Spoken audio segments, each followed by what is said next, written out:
మార్గశిర మాసం ప్రారంభం సందర్భంగా ఈ మాసం యొక్క విశిష్టత గురించి తెలుసుకుందాము. మనకు పంచాంగం ప్రకారం 12 నెలలు ఉన్నప్పటికీ అందులో కొన్ని మాసాలు భగవంతుని ఆరాధనకు ఎంతో విశేషమైనదిగా చెబుతారు. పరమ పవిత్రమైన కార్తీక మాసం పూర్తి చేసుకుని మార్గశిర మాసంలోకి వెళ్తున్నాము. లక్ష్మీనారాయణులకు అత్యంత ప్రీతిపాత్రమైన మాసం మార్గశిర మాసం. ఈ మార్గశిర మాసంలోని గురువారాలు చేసే లక్ష్మీ పూజ చాలా విశిష్టమైనదిగా చెబుతారు. మార్గశిర మాసం అనే పర్వదినాల సమాహారం అని అంటారు.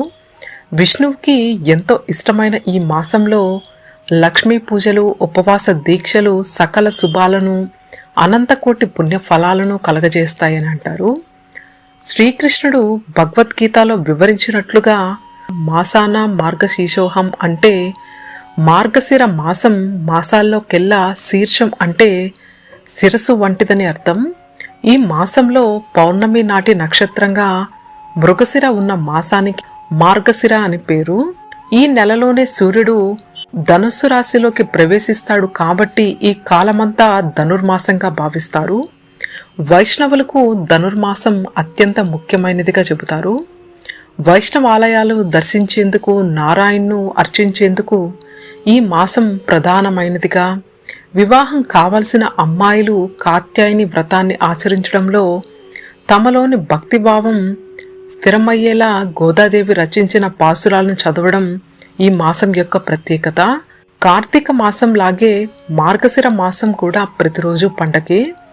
ఈ నెలలోని మొదటి రోజైన శుద్ధ పాడ్యమిని పోలి పాడ్యమిగా జరుపుకుంటాము.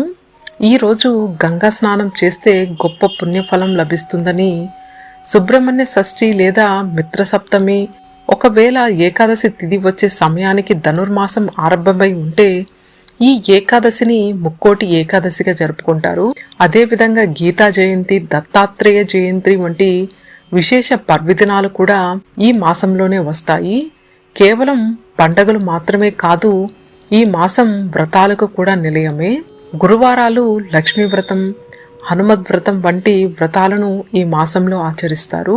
సూర్యుడు ధనస్సు రాశిలోకి ప్రవేశించగానే ఆరంభమయ్యే ధనుర్మాసం నెల రోజుల పాటు తెలుగు లోగిలలో రంగురంగుల రంగువల్లికలతో, గొబ్బిమ్మలతో, హరిదాసుల సంకీర్తనలతో కలకలలాడుతుంది. ఇక మార్గశిర మాసంలో సూర్యుడు ధనుస్సు రాశిలోకి ప్రవేశించాక ఏర్పడే ధనుర్మాసం నెల రోజులు తిరుమల మొదలుకొని సమస్త వైష్ణవ ఆలయాల్లో తిరుప్పావై పేరుతో మొదలయ్యే వేడుకలు గోదా కళ్యాణంతో ముగుస్తాయి.